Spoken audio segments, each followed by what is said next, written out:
Hunting dog of the House of Baskerville, Wickier van Baskerville. According to the hunting dog, who devoted himself to his father and family, he was falsely accused of being involved with the demon clan and sentenced to death by guillotine.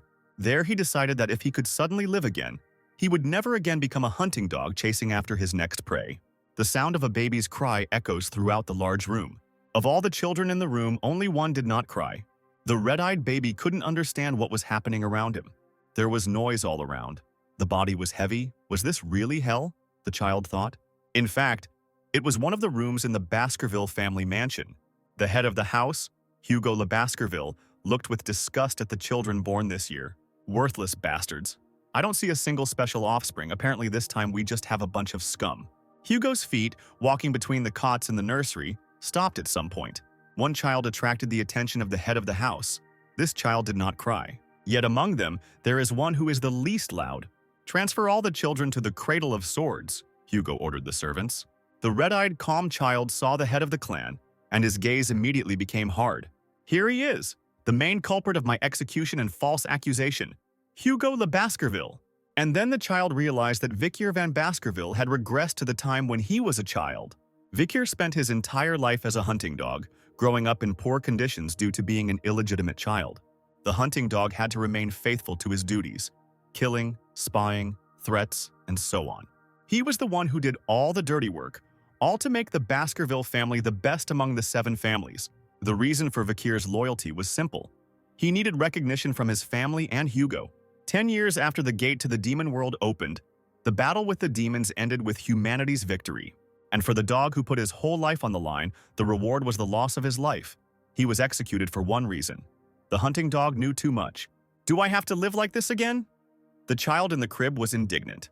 I want to take revenge right now, but in the body of a newborn baby, I can't do anything.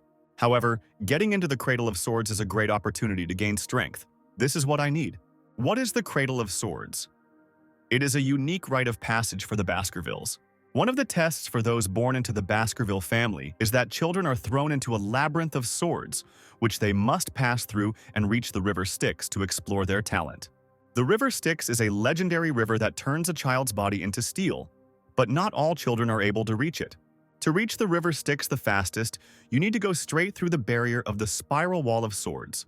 And now it was time for the rite of the Cradle of Swords. Little Wickier crawled between the blades, his small body covered in blood from cuts. In his past life, Wickier was displaced by his relatives and was unable to obtain the effect. The ceremony was supervised by the head of the house, Hugo Baskerville, as well as many of the family's servants. Suddenly, a group of people saw a child walking through a dense forest of blades straight towards the River Styx. The river water immediately turned red. I will have the blessing of the river as long as possible. The baby was completely submerged in the water. River water penetrating a wound changes everything, right down to the bones. Just think, just one good start can radically change the course of events. Wickier covered his mouth and nose with his palms. I need to hold on as long as I can. No matter how painful it is, I need to hold on. On the riverbank, observers began to worry and even panic that the child had been in the water for too long. Hugo watched this scene with joy and anticipation. He then asked the family's head butler, John Barrymore, how long the child had been in the water, to which he was told that about 7 minutes had already passed. 7 minutes? He could die, the patriarch said with a grin. Hugo looked into the water with excitement. My son, that's enough, you can get out already. Wickier heard the chief's voice, but he had no intention of giving up. The boy began to swallow water. I need to swallow as much as I can. However, he miscalculated his strength and had no air left at all. Wickier began to slowly lose consciousness, but he kept telling himself that he had to endure as much as possible. The child who fell into the River Styx has not yet surfaced. He sank deeper and deeper. Someone's strong hand grabbed the baby by the leg and pulled him out of the water. A satisfied Hugo held his son upside down. Look at him. It wasn't enough for you to just dive into the River Styx. You also decided to drink from it. Was it worth going that far? Has he even grown teeth yet? What's this one's name? The butler immediately replied, Mr. Van Baskerville. Wickier, I gave birth to such a greedy son. Hugo was very pleased. The child was still unconscious, but still not happy with the way he was being treated. Enjoy it as much as you can, Hugo. For now, I need to quietly sharpen my fangs, and one day the day will come when I can bite off my master's head. Then the Baskerville family will disappear from the pages of history through my efforts. through the hands of Viker van Baskerville. By the hands of that very illegitimate son of Hugo Le Baskerville, Viker van Baskerville, who at the age of 8 had talent, for which the world could call him a genius, but in his family he was considered ordinary. At 20 he was called to kill, spy, and subjugate, and at 29 he reached his limit in the art of the sword, compared to his direct descendants. At 30, he opened the gates to the underworld, causing an invasion of demons, and at 35, he lived through an era of destruction, cutting down monsters left and right. At 39, a long war ended in victory for humanity. At 40, he was rewarded for his devotion as a hunting dog, and the reward was false accusations and execution by guillotine. The child finally came to after being in the water for a long time. He saw a familiar ceiling and realized that he was in a crib in a child's room. As he stretched his small body, he felt that he had done a good job of washing himself in the river Styx, which made Vikir very happy. The boy's thoughts were interrupted by the nanny's phrase, "Come on, madam. Why did you bring this to Mr. Viker's cradle?" The child immediately noticed her, since in the family only a few women are called madam. So the woman also left the box in Viker's crib and quickly left the room. Vikir was an illegitimate child, so no one should give him gifts. The boy looked at the box next to him. It finally opened and something stuck its head out. Newborn baby gift. 2 bloody mambas poked their fat bodies out of the box. Vikir immediately assessed the situation. The women of the Baskerville family wanted to rid their own children of competitors. 2 black snakes were approaching the child. Vikir reached out with both hands and grabbed a poisonous snake in each. He grabbed them by the neck, the place where the fangs could not reach him. The snakes began to resist. They tried to strangle the child's hands, but his body was already hardened by the river Styx. The boy increased the strength of his grip, and the bodies of the 2 bloody mambas tensed. The cradle was stained with blood and other fluids from the snakes. The next day, other employees came running to the nanny's scream.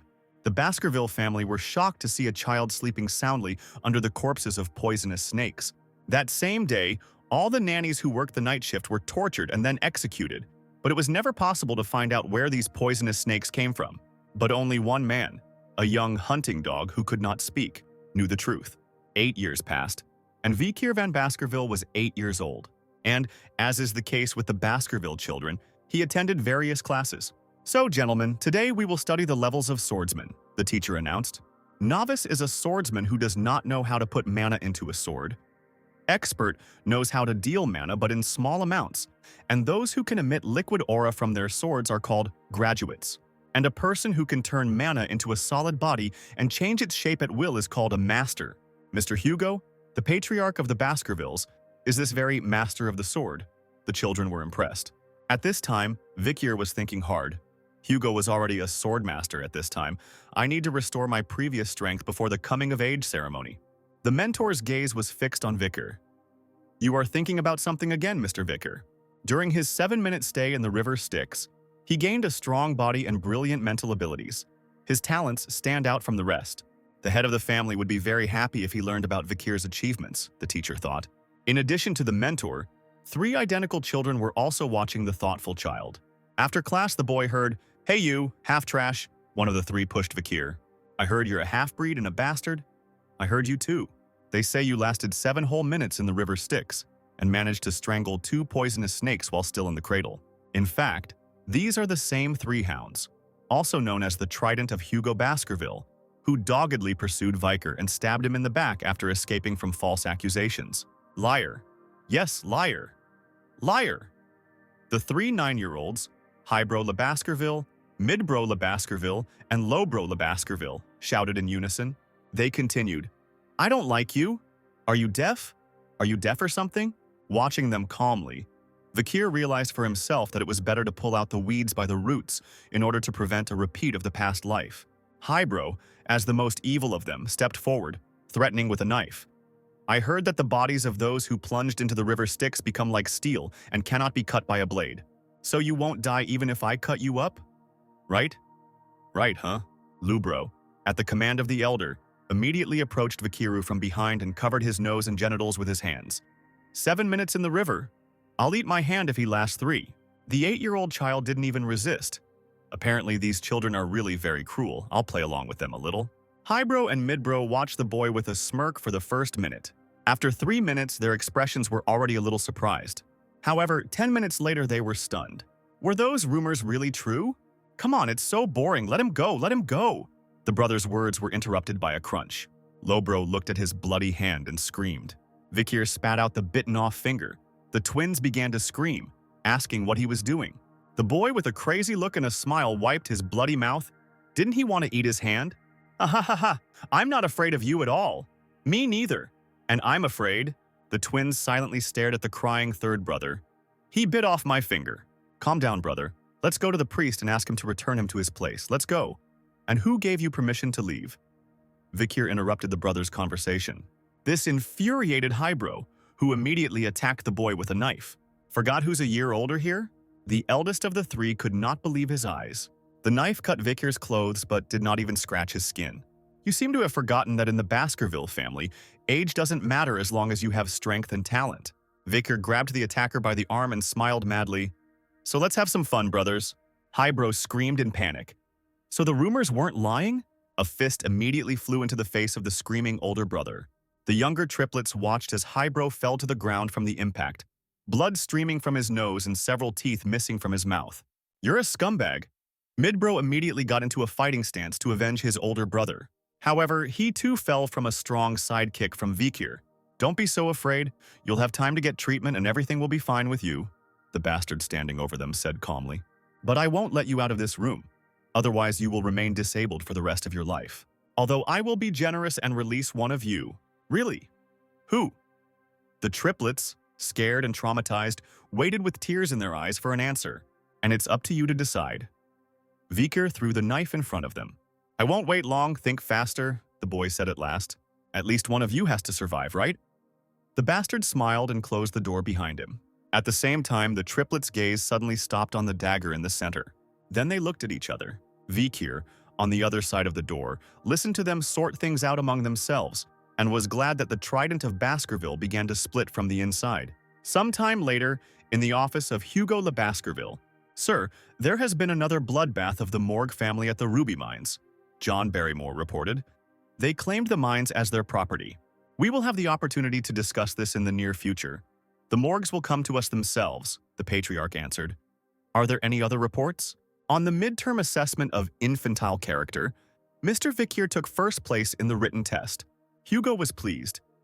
When will our school children have their practical test? In 5 days, now the young knights are on a mission to prepare. Sir, I want to tell you something about the Children's Palace. Recently, there was a big fight between young men. And how many died? No, but Mr. Hybro had his teeth knocked out, Mr. Midbro had his jaw broken, and Mr. Lowbro had his left index finger amputated. They are currently receiving treatment and are slowly recovering, but their psychological trauma appears to be very serious. They are so close to each other. How did this happen? 8-year-old Mr. Vikir brought them to this state. Hugo called the bastard to his office. After some time, the boy stood in front of his father in the office with an innocent look. You've grown a lot, Vikir. Hello, sir. Sir? Well, okay then. I heard a rumor that you maimed 3 9-year-old high school students, the boy replied innocently. I believe they received proper medical attention after that. I'm not talking about physical trauma. I'm talking about mental trauma. After that day, they started eating separately from each other. They didn't really talk. All 3 of them passed the exam with flying colors. But the relationship between them completely deteriorated. Vikir listened silently to what the patriarch was saying and smiled. Don't you think your behavior is inappropriate? Inappropriate? What did I do wrong? Didn't you sow the seed of discord between the brothers? The boy immediately stopped making an innocent face and answered seriously. I am much stronger than them. Do strong people make mistakes? Your brothers came to me before you and said that you were generously forgiven and that you were not tormented by any sense of guilt. Vikir smiled uncomprehendingly. Forgiven? In a memory from a past life, the last surviving daughter of the Baskerville family came to Hugo one day. After a long time, she became a nun and, eloquently speaking, said to Hugo, "You are forgiven." To which Hugo replied, "Forgiveness is just an excuse for weaklings who lack the strength for revenge," which is the phrase Vikir returned to his father. Hugo's eyes widened at these words. Only the strong will reign supreme. Weakness is a sin, and you have well understood the motto of the Baskerville family. The pleased patriarch turned to the butler, Barrymore. Let him take any food from the storage. Don't be too greedy, take as much as you can carry, and can I have some chocolate too? Thank you, sir. Viker walked with John Barrymore to the office door. Son, the boy stopped immediately. Good luck with your midterm assessment. Don't lose to your direct descendants, Hugo smiled. At these words, Vikir's eyes turned red, and he himself frowned deeply. Yes, Lord. This is the chocolate that the gourmet women of the Morg family enjoy. Barrymore took Vikir to the food storage. Such a product was very difficult to obtain, the butler explained, but the boy interrupted him. I don't need a processed product. Give me cocoa beans and a stronger aroma. Barrymore and other staff members were surprised by the choice, but the boy was still brought a bag of red beans. Blood beans are a very aromatic variety. One such bean can produce 100 liters of chocolate, the worker said. Vikir tried one and made a face, and Barrymore, who was watching, thought that the boy must be very fond of chocolate since he was eating these bitter beans raw. Mr. Vikir, following Mr. Hugo's instructions to carry as much as he could, decided to eat as much chocolate as he could. How exceptional is he? Sir, should I process them and bring them to your room? No need, I'll take these myself. The butler noticed that he had strange preferences. Vikiru didn't need the chocolate for consumption. He'll be using the blood beans in a practical test in 5 days.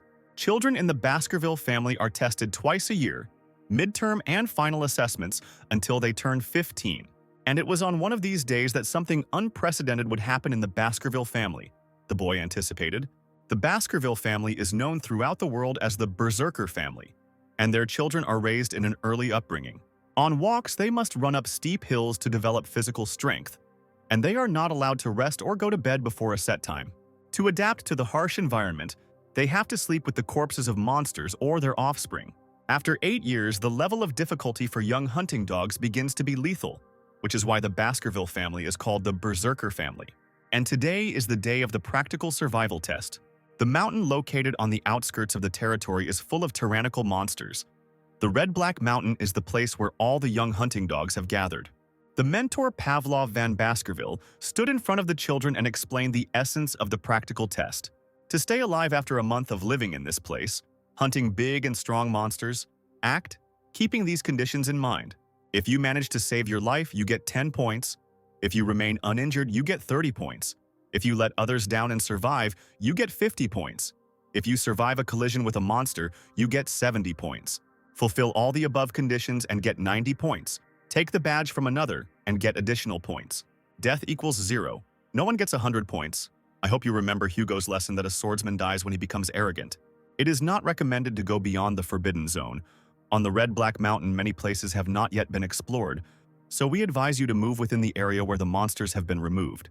Throughout the exam, bodyguard mentors will secretly monitor you and count your points. Meanwhile, the children around Vikir were whispering, "Is this him? The one who lasted 7 minutes in the river Styx? I heard that already in the Cradle he killed 2 poisonous snakes and even got the highest score on a written test." And Vikir was looking forward to his trip to the Red-Black Mountain, where he had already been. Only the 3 twins remained silent and tried not to look in the direction of the bastard that everyone was discussing. Pavlov van Baskerville took out a small bell.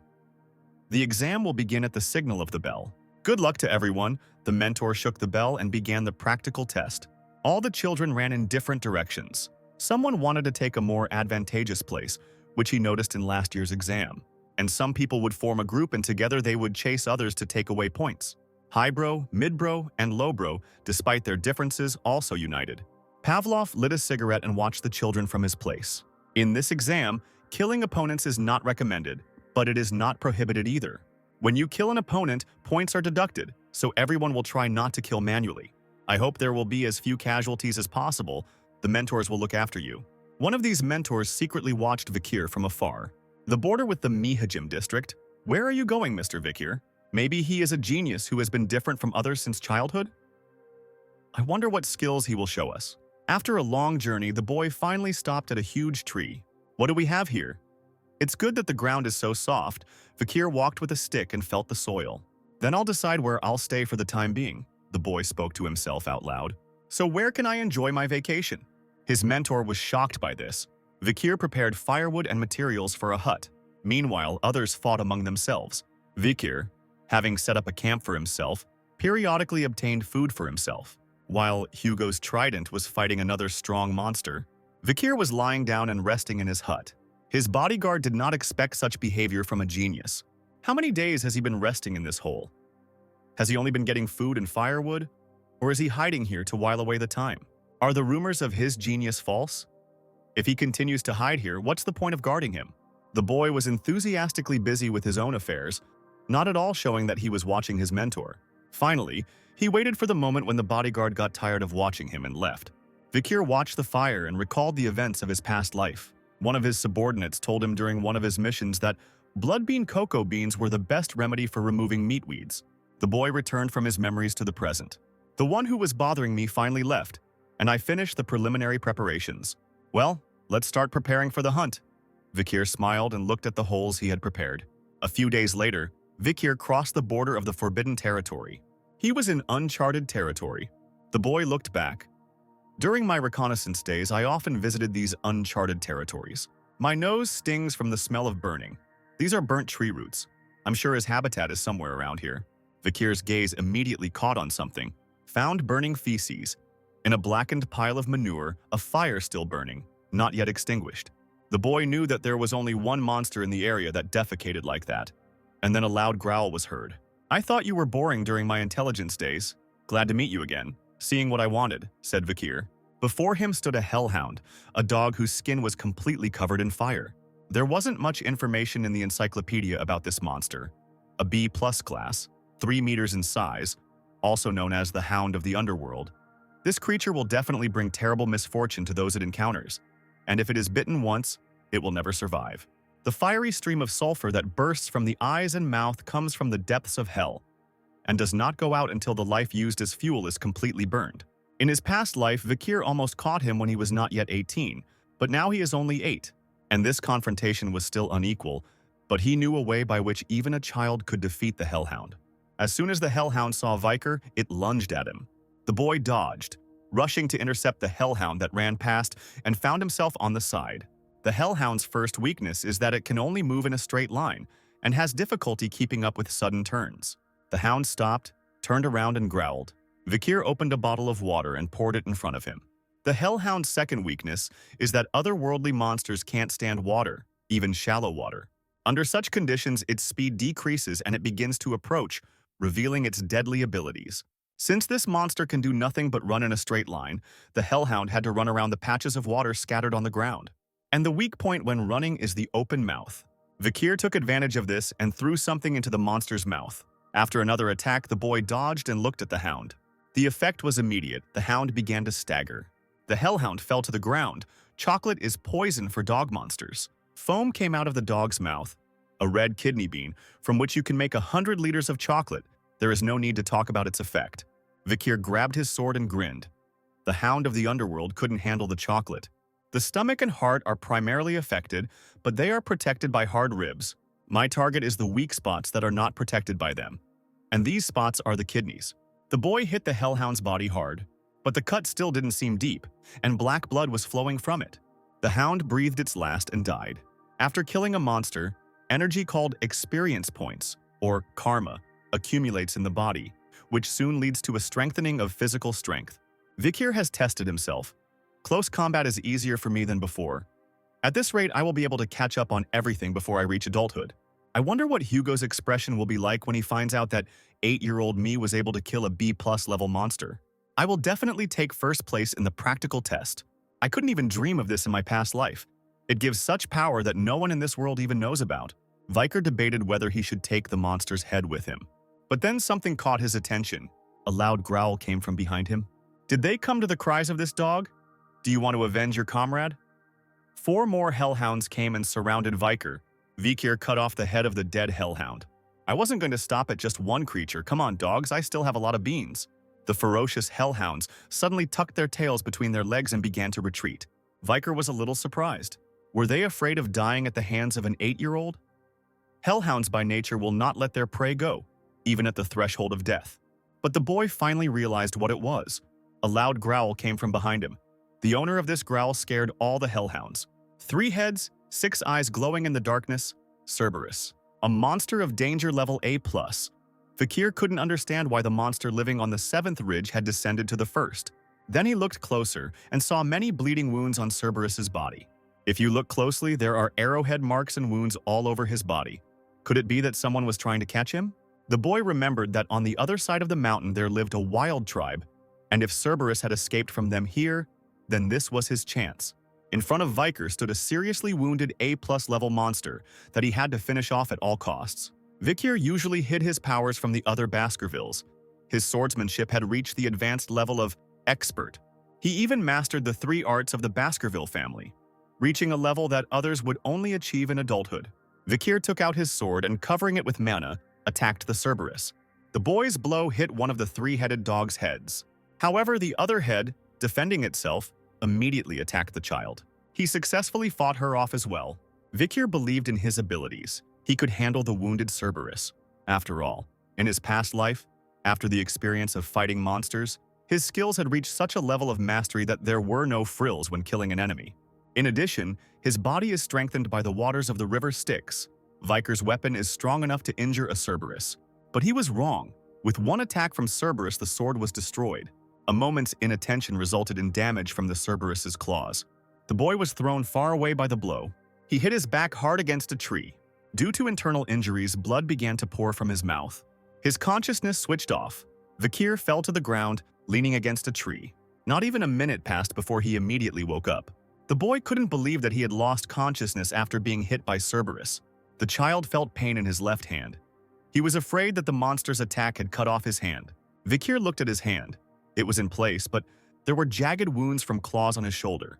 Even though Cerberus was wounded, the damage from his blow should have been much greater. The boy was saved by the effect of the river Styx. While Vikir was examining himself, the 3-headed dog did not hesitate and pounced on the child. The boy managed to dodge.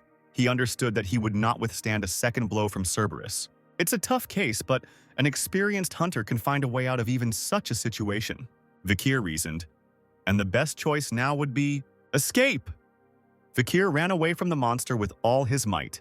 If it weren't for the wounds on his sides, Cerberus would have caught the boy and torn him to pieces long ago. Vikir headed towards the fence, beyond which there was a safe zone. The boy jumped over the fence, remembering what he had prepared earlier in the camp. He understood that if he was caught, he would die immediately. The fence didn't even stop the 3-headed dog. He broke through it with his head and rushed after the child. Where? It was definitely somewhere here. Found it. Vikir saw the place where his camp had been before. Just a little more. Just a little more. The boy urged himself on. Cerberus's breath could already be felt on the child's back. Here it is now. Vikir makes a dash, and he does a backflip, jumping over something. At the moment of the buckle, Vikir's face and the monster's mouth were a couple of centimeters apart. Cerberus, without looking at his feet, continued to run forward, and then he fell into a trap. The ground collapsed from under his feet. Vikir, having broken away from the monster, fell to the ground. After a long run, the boy tried to catch his breath. The roar of the Cerberus was heard. The trap was a pit with a large number of spears that dug into the monster's body. The Cradle of Blades is a trap that Vikir set up to combat a pack of hellhounds. Cerberus is also a hound-type monster, and the blood bean extract in his throat will be poison for him too. Green foam was coming out of the mouths of the left and right heads of Cerberus, but the middle one was still fine. Vikir stood up, dusted himself off, and took the prepared wooden spear. He threw the spear at the monster with all his might. The wooden spear thrown by the hunter flew through the air and hit Cerberus's body. Cerberus bared his teeth at Vikir and screamed. The boy stood still and began to count. 1, 2, 3, 4. Cerberus, limping and staggering, walked towards the child. 5, 6. The monster approached the standing Vikaru. 7. There was no more than half a meter between them. The Cerberus stopped. He was trembling. He breathed his last and foam came out of his mouth. Vikir exhaled as he watched the dying Cerberus. Exactly 7 steps, the rumors turned out to be true. The wooden spear the boy threw was a little different from the other spears.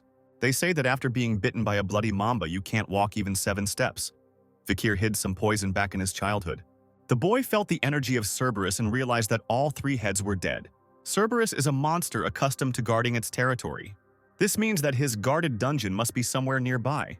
The dungeon is an unknown space with a sea of treasures, occasionally inhabited by powerful monsters. Once the guard disappeared, the dungeon was empty. Vikir smeared himself with Cerberus feces to avoid fighting the monsters. The boy returned to the restricted area. He followed the tracks and remnants of the 3-headed dog's saliva, and finally he found it. In front of him was the entrance to the cave. Vikir remembered it.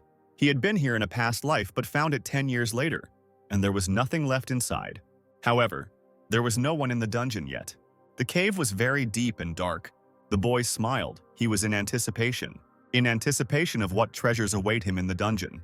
Vikir saw red inclusions in the walls of the cave. These were ruby veins that are associated with the Redall Mountain. After some time, a bright light appeared. The boy's eyes were blinded by the interior of the dungeon. There was a fairly spacious stone room, and in the middle of it, on a stand, was a huge ruby stone emitting a red light. The light was due to mana flowing into the rubies. Something on the floor caught Vikir's attention. There was an old skeleton lying there with sheets of paper. There are blade wounds and dried bloodstains all over the body. The boy examined the skeleton and then picked up the written sheets. The style used on them was the style of the Baskerville family. It was the diary of a certain Cain. I left this note in the hope that future generations will not repeat my mistake. This stone cave is an ancient dungeon mentioned in the family legend. My younger brother Abel and I discovered this place by accident. Having killed countless monsters, we reached the cave and found the last task here, because of which we were stuck here for 3 years. Vikir, reading the diary, realized that the final test must be somewhere nearby. But then I saw the sign on the stand. When you enter, it's 1. When you're inside, it's 2. When you leave, it's 1. And I continued reading Cain's notes. My brother and I thought about this frightening phrase for a long time and came to an answer. When we, twin brothers, were in our mother's womb, we were one whole. But when we were born, we were divided into 2. So in order to get what we wanted and get out of the dungeon, we had to become one again. This meant that only one of us could leave the dungeon with the treasure. Thus, the first blood flowed. After an intense battle, I killed my own brother. And then he was left alone in the cave, but nothing changed. We definitely went from 2 to 1, so why couldn't I get the treasure? After some regrets, I decided to leave this place. Leave this dungeon immediately. You will gain nothing from the Devil's Cave, which exists only to mock people. Vikir, having finished reading, threw down the diary and began to reason. The task is exactly the same, despite the fact that he came alone and did not have a twin, which means Cain and Abel misunderstood the text. When you enter, it's 1. When you're inside, it's 2. When you leave, it's 1. What could that mean? The boy's gaze suddenly stopped on the skeleton. Vikir carefully looked at Abel's corpse. This corpse provided the answer to the dungeon's riddle. Cain and Abel were unlucky because they came together. The child began to reason out loud. A dark corridor and a shining stone. The answer to the riddle lies in the dungeon itself. I am alone when I walk through the dark passage, but as soon as I approach the glowing stone, a shadow follows me, and there are 2 of me. And the light will go out when I break the light source, then the final test will open. The answer was a shadow. Vikir struck the huge glowing ruby. The stone shattered into small pieces. Then these little fragments flew up. Their glow revealed something right in front of the boy. This is the reason for the death of the brothers. In front of Vikir there was a stand with inscriptions into which a black sword was to be stuck.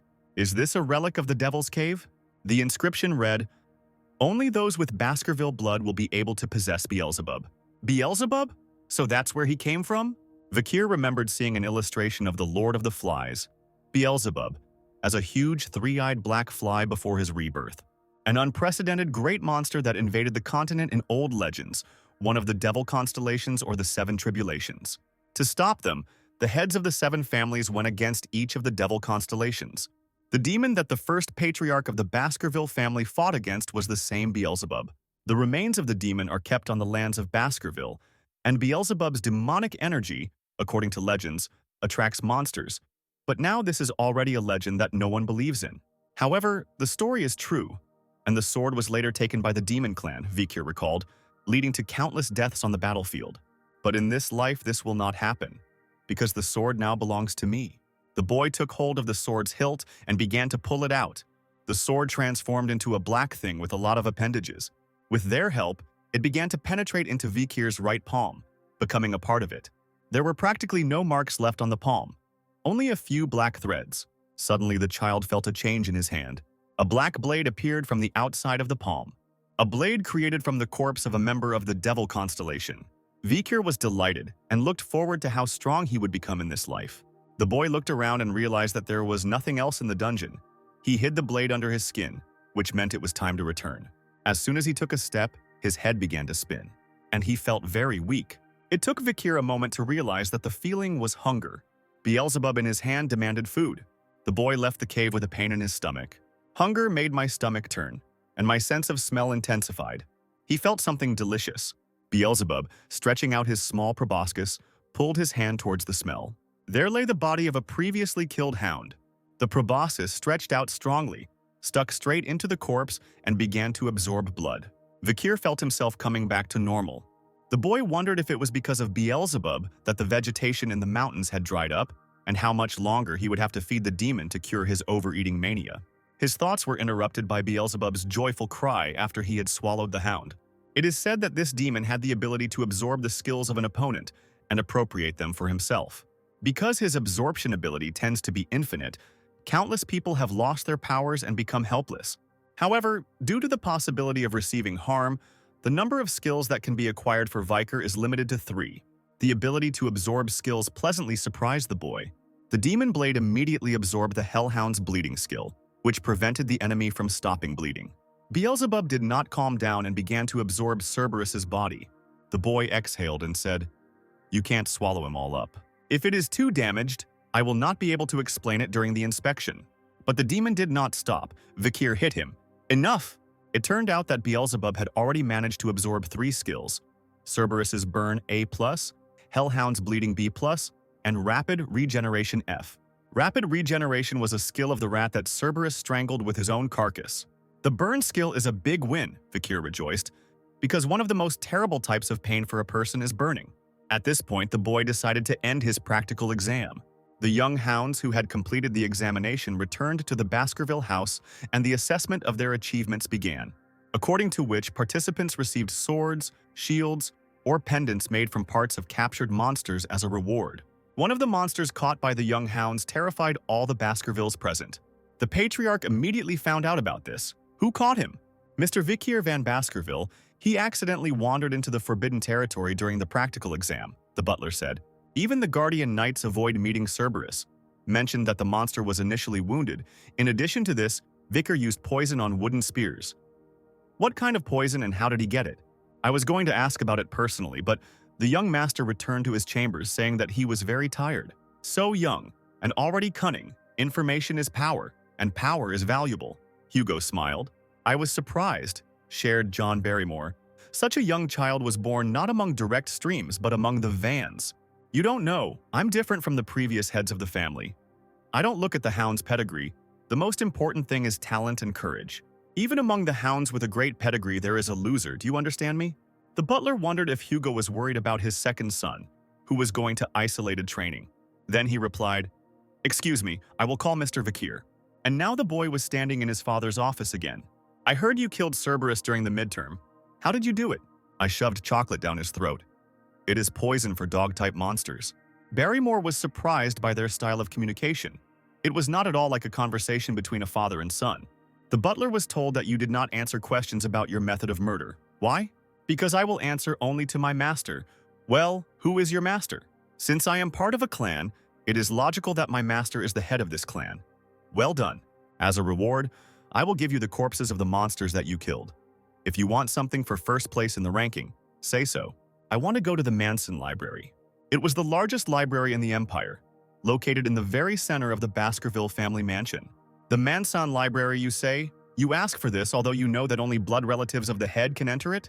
If it's not possible, I give up. Vikir was already preparing to sneak inside. But Hugo unexpectedly gave his permission. Go to the deepest part of the library and read The 6 Fangs of the Baskervilles from the 6th Control Zone. The boy was extremely surprised. Previously, illegitimate children had no opportunity to reach at least the 4th level of the Baskerville Fangs technique. The patriarch is currently at the 7th level, but in his previous life he could bear 9 fangs. I have not yet forgotten the contempt with which I was treated in my past life. In this one I will surpass Hugo. I will be able to receive the allowance of the head of the 7th generation clan who defeated the Devil Constellation. It was Hugo de Baskerville who would give me this book. I look forward to your results, thank you. I will exceed your expectations. There was a guard at the entrance to the Manson Library, but Vikir entered there without any problems. Library of 10,000 messages, this is my first time here. The boy looked around. Ripping incisors, piercing fangs, all the books I so desired to obtain in my past life are now right in front of me. Baskerville illegitimate children will never be taught techniques higher than the 4th, so that they do not bite their master. It is a kind of defense mechanism of the family. In front of Vikir stood a book, wrapped in chains and locked with a padlock. Who would have thought? Hugo would give me the key to this book with the 6th technique. Well, They allowed me to do this on the assumption that an 8-year-old wouldn't be able to remember everything in one day. But in my previous life, I studied the theory above the fourth one for a long time to reach the fifth technique, huh? After drawing the fourth tooth, you need to stop the flow of mana, so that's why I couldn't get the fifth tooth. The Baskerville sword art had teeth, depending on the stage of mastering the sword. 1 tooth means the first technique, 2, the second, and so on. I'm not interested in the 6th technique. Vikir started leafing through the book. I came for another reason, because I want to get a higher level. Eh? Young Master Vikir? Leaving already? The guards noticed that the boy had left the 6th control zone. If you forgot something or got lost, we can help. I have already finished what I came for. Already? Why don't you stay a little longer and look around? Don't worry, I'll read some other books before I go. As soon as Vikir left, the guards began to whisper, if I were him, I would read the books on sword art in the depths of the library. Doesn't he realize their value? Let them think what they want. They just don't know that there is a treasure hidden among the dusty books. With these thoughts, the child explored the bookshelves. After a long search, he finally found the treasure. It was a tattered manual called Ambush. Ambush, I'm sure this is the same book. A book about the basics of the first technique, which the Baskerville children do not read. Because of the torn pages, it is completely useless. But I know its true value.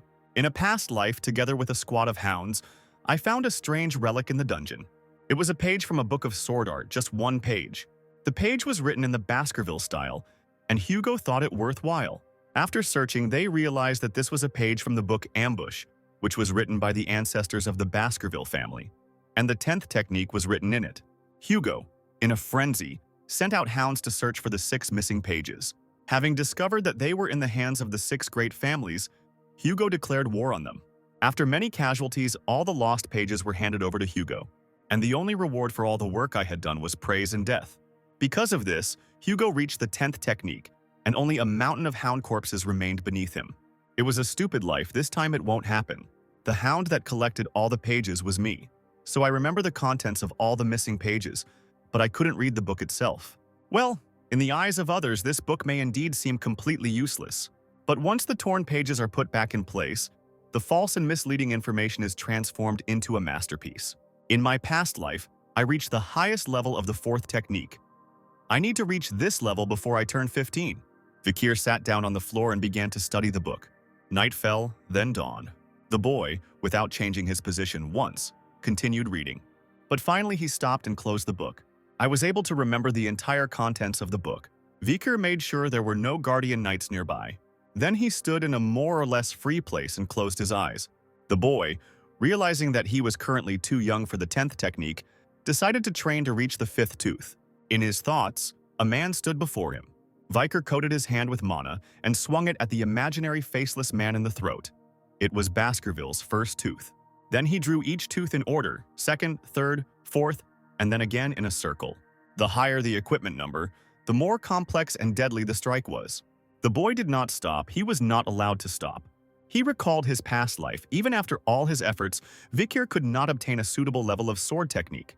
And there was one reason for this. He was a bastard. Vikir refused to live like that again. The boy attacked the imaginary person again and again. In an instant, this faceless man took on the appearance of old Hugo from his past life, and immediately it was covered in red stripes. Each of the techniques cut into Hugo's flesh, eventually leaving nothing behind. Vikir was very tired from such a long training session. He was still not satisfied, breathing heavily, but he still managed to achieve the 5th technique. Vikir was so happy to reach the 5th technique that he almost cried. With a speed record in the history of the Baskerville family, the teeth of the young hound rushed towards the soul of his master. After constant practice, the boy was able to succeed in drawing the 5th tooth. Along with this, the volume of his mana also increased, which meant that he had reached the next level. His aura became fluid. This is the sign of an expert level. Vikir became a low-level sword expert swordsman. At 8, he achieved the result he achieved at 30 in his past life. Experts are on a completely different level compared to advanced swordsmen. The aura becomes fluid, making it easier to use. Vikir was happy with the result achieved. Piercing Fang gave the boy an advantage to become stronger in a short time, but this technique has its weaknesses. But Ambush is a perfect sword technique that smoothly transitions from attack to defense and has no flaws. With practice, Vikir can qualify for the intermediate level of sword expert. The only question the child asked was how much it cost to show Hugo. You can't show too much or too little.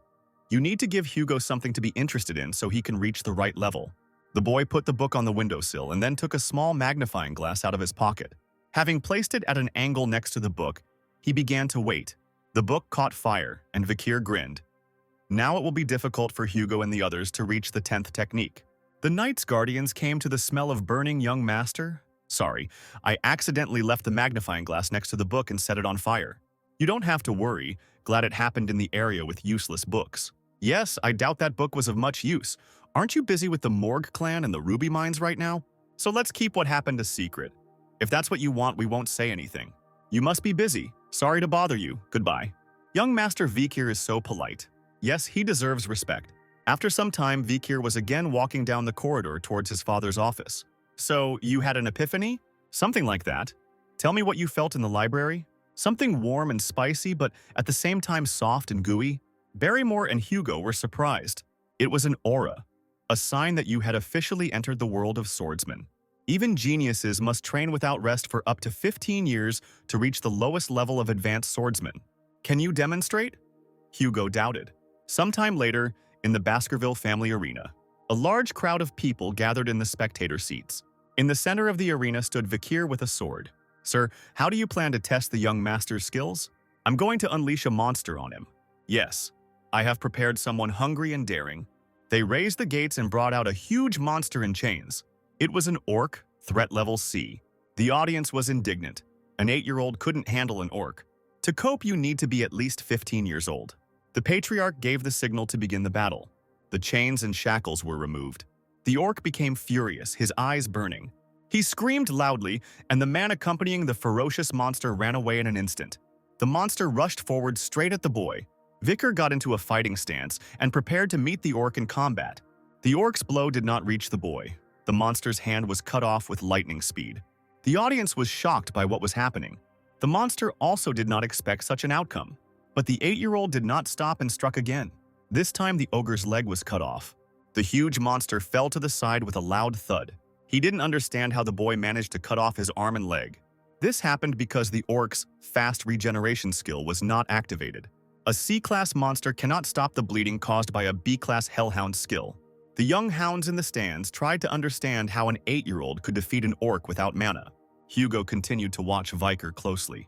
The boy knew that his father was trying to find out what he had learned in the library. So, how can I show you what you so desire? Barrymore and Hugo were unable to verify what was happening. Vikir released the blade of aura. A blood-red aura completely covered the boy's sword. The sword was immediately aimed at the crippled orc. The audience saw only one sharp jerk from Vikir, and the monster was defeated. But everyone, even the patriarch, was impressed. This is the aura of a beginner-level sword expert, the butler noticed. Congratulations, sir. We have a rare genius on our hands. There will never be such a genius in any other family. Stop it, manager. This orc is strange. He couldn't stop the bleeding, although orcs have the ability to regenerate. He was able to win only because the orc was greatly weakened. Wait, father, Vikir said. As if he had heard his father's conversation, the boy asked, Do you have anyone stronger than the orc? Some of the spectators laughed at his words. Others were indignant and afraid. However, Vikir wanted to show the full extent of his powers. After all, if he is lucky and his abilities are recognized, the boy will have a chance to get away from Hugo. Apparently, the orcs are not up to my son's level, the patriarch smiled. Manager, we do have creatures captured for an experiment in subjugating barbarians, don't we? Yes. But there is only one thing left. He has not been fed for a long time, and he has become extremely aggressive. The audience was amazed by the sight of a huge and ferocious monster. It was a troll, chained hand and foot. Vikir looked very small against his background. The monster stared at the boy, and the boy stared at him. Father, can I begin? I don't care, go ahead. The chains that held the troll were immediately thrown off, and the rivals rushed to meet each other. The monster decided to strike first. He swung his huge hand and hit with all his might the place where Vikir should have been. The 8-year-old managed to dodge the blow and jump behind the monster's back. It was a good moment to attack the slow monster, but the child did not take advantage of it. The troll, noticing that there was nothing at hand, turned around in search of an enemy. The young hounds watching the action could not understand why Vikir did not take advantage of this excellent opportunity to attack. However, Hugo thought it was a good decision. After all, trolls have excellent regenerative abilities. so non-fatal wounds would be a waste of energy for the boy. The troll continued to attack Vikir, pounding the ground with his fists and stomping his feet. But the boy calmly dodged the monster's attacks. The audience looked on in amazement. Could he really be trying to exhaust the troll? An 8-year-old is capable of such a thing, it's incredible. Vikir carefully calculated his future actions. If I reveal my powers, I can easily kill this slow troll, but then there will be problems. You need to do this as naturally as possible. Use the troll's strength against him. The troll threw himself at the boy with his entire body, while Vikir used the momentum to his advantage, and the child's sharp blade cut right through the monster's shoulder. The wound was extremely deep. Even the monster's regeneration could not save it, but it was still alive. Due to the bleeding skill, the troll would die after some time, but this did not suit Vikir. You can stop. If you continue, you will put yourself in danger, Hugo said. I'm almost done. Wait a little and you'll understand something. I'll give up if I can't kill him with my next attack. Have it your way. Vikir stood in front of the enraged monster and concentrated on his sword. A blood-red gaseous aura surrounded the boy. The scenario that Vikir wanted to show to those around him was the attainment of enlightenment during a duel and the transition to the next level. All the boy could think about at that moment was what Hugo's reaction would be when he saw everything. The monster was already approaching, as the aura around the boy took the form of 3 huge sharp fangs sticking out of the ground. These fangs sank into the troll's neck, preventing the monster from moving. The next moment, Vikir delivered the fatal blow, decapitating his opponent. All the spectators could not believe what they saw. What happened was wrong. In the Baskerville family, the Iron Blood family, a person's life can be schematized and organized like a formula. They fill the sword with mana and emit an aura after at least 15 years of age, at which age hounds usually reach level 1. But now, for the first time in the history of the Baskerville family, a young man has been born who has managed to reach the 2nd level, which his brothers will reach only at 18. Vikir van Baskerville had just shown that he was a genius from a family of geniuses. This innocently smiling 8-year-old boy alarmed the entire Baskerville family. But Hugo was most concerned about the power of his illegitimate son. A week later, in the dining room of the Baskerville mansion, the young hounds were once again trying to eat today's rations. It was a stew with an incomprehensible composition and taste. No matter how much I eat this soup, I just can't get used to it, Vikir grimaced as he ate. Then the boy looked around and noticed that everyone was avoiding his gaze. This behavior was quite understandable after Vikira's demonstration. The boy couldn't help but remember Hugo's stunned face with joy. Currently, Vikir is officially the 2nd Fang of the Baskervilles, a mid-level sword expert. However, his actual level is the 5th Fang of the Baskervilles, advanced level graduate. Now that he had the C+ super fast regeneration skill of the absorbed troll, the boy was stronger than an ordinary graduate. 3 boys appeared behind Vikir, who was thoughtfully eating his soup. It was the trio of twins, Lowbro, Midbro, and Highbro, with awkward expressions on their faces. Vikir became angry, expecting more attacks from them. Wasn't last time enough for you? No, absolutely not. We just wanted to say that you're really cool for being able to defeat Cerberus and a troll. This behavior of the older brothers discouraged Vikira. Are they really trying to deceive me? I have a bad feeling about this. Maybe I should hit them, the 8-year-old thought angrily. Mr. Vikir, a more stern male voice came from behind the boy. The boy looked up. The trio was gone, but manager Barrymore was standing next to him. The old butler adjusted his glasses and looked into the eyes of the boy who was still sitting over his plate of food, which he was being prevented from eating. Mr. Hugo is waiting for you in his office. Meanwhile, a carriage pulled up to the Baskerville mansion. This carriage was decorated with family flags, which depicted 2 magical staffs above blood-red rubies. Here we are in Hugo's office, long time no see. You haven't changed a bit, Mr. Hugo. On the sofa opposite the Baskerville patriarch sat a middle-aged man, the deputy head of the Morg family, Adolf Morg. I hope the annual event goes off without incident. Everything has been fine so far, hasn't it? Wasn't there one seriously injured on each side last year? If a simple scratch is a serious injury for you, then the young men of the Morg clan are skilled malingerers. Our family is very noble and has a sense of dignity. The situation between them has become tense. The Devil's clan is the Morg clan. The Iron Blood Sword is the Baskerville clan. Initially, the relations between these clans were not bad. However, the previous emperor once told them, sword and magic are 2 components that complement each other. After these words, the Baskerville clan and the Morg clan began to organize joint training. Young men from 8 to 15 years old took part in them. Training was held annually in a very friendly atmosphere. But a problem arose. On the border of the clan's territories there was a ruby mine. from which a conflict began, which flowed into mass bloodshed, which caused discord between the heads. However, by order of the Emperor, joint training had to continue, so it was not the head of the morgue who visited the Baskervilles, but his younger brother. I heard that a supernova has appeared among the Baskervilles. This event is a great happiness for the entire empire. I'm flattered, but it's not worth it. We can say that we have two happy events. A similar genius also appeared in the morgue family. Adolf looked at the door and said, "It's Camus. Come in and say hello." The door was opened by an 8-year-old girl with fiery red hair. She walked in and sat down next to Adolf. Hugo watched her with a frown. "This is my sister Lesfane's daughter. Her name is Camus. Baby, say hello to the boss." The girl was silent. Then she suddenly said, "Are you the thief who robbed our ruby mine? Give them back to us." The girl extended her hand. Hugo, who had been silent for a long time, asked in a cold voice, "Did you steal? Hey you, what kind of rudeness is this? You said it yourself, uncle, that the unfortunate bearded man robbed our mines. When did I say that?" "Before getting out of the carriage." "The poor bearded man robbed." A cold voice came from Hugo. "There seems to have been a misunderstanding. What can a one-day-old puppy know? I don't have to explain what problems with education are in the morgue family.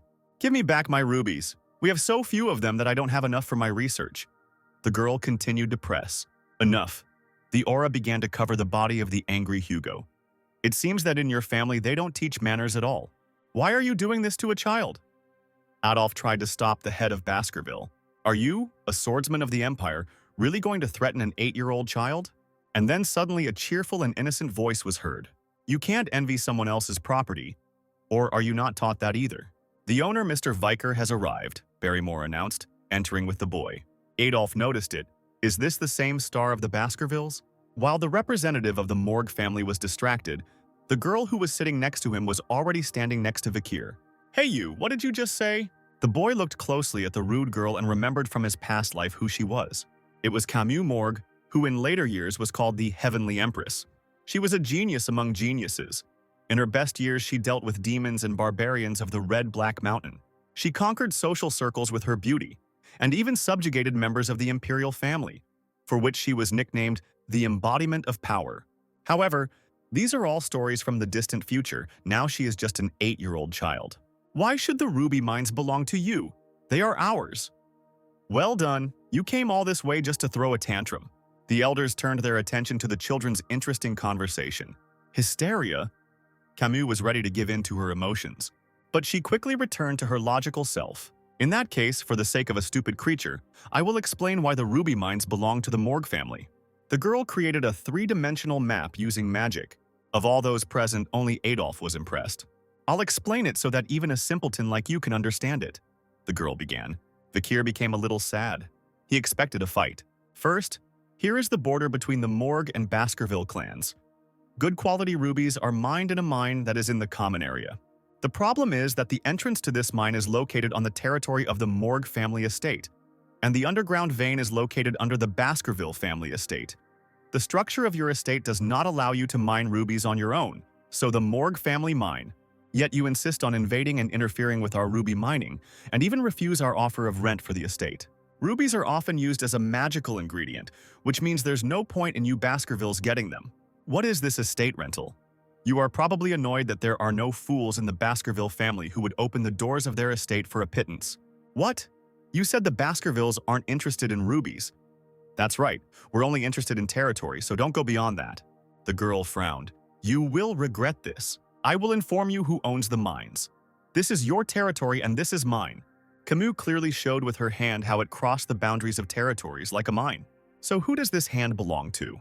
Vikir smiled. You ask who owns the hand that is freezing on my territory? The boy grabbed the girl by the hand.